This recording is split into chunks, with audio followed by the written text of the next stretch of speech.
Hello friends, আগামী 2026 বিশ্বকাপ কি সত্যিই বন্ধ হতে যাচ্ছে?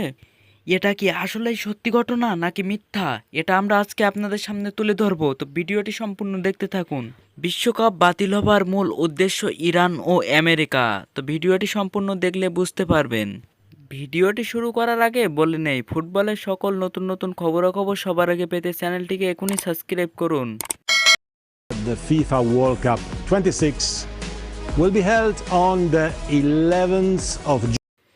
এবারে 2026 বিশ্বকাপ 48টি দলের অংশগ্রহণ করার কথা ছিল, যেটা জুন মাসে শুরু হবে 2026 বিশ্বকাপ।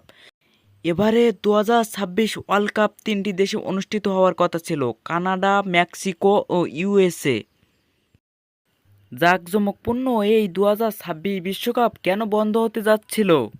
সত্যিই কি এটা বন্ধ হবে? কিছু কিছু দেশ জানিয়েছে যে তারা আমেরিকায় ফুটবল খেলতে আসবে না।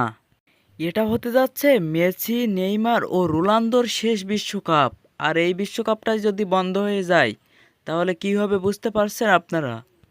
ফিফা থেকে এমন কোনো নোটিশ আসেনি যে 2026 বিশ্বকাপ বন্ধ হয়ে যাবে। আপনারা নিশ্চিত থাকেন যে 2026 বিশ্বকাপ হবে। এই বিশ্বযুদ্ধের জন্য যে আগামী 2026 বিশ্বকাপ বন্ধ হবে এটা না। ফিফা থেকে এমন কোনো নোটিশ আসেনি যে 2026 বিশ্বকাপ বন্ধ হবে। আপনারা নিশ্চিত থাকেন 26 বিশ্বকাপ হবে। তো আপনি কার হাতে দেখতে চান আগামী 2026 বিশ্বকাপ? নেইমার, মেসি নাকি ক্রিস্টিয়ানো রোনালদো? তো অবশ্যই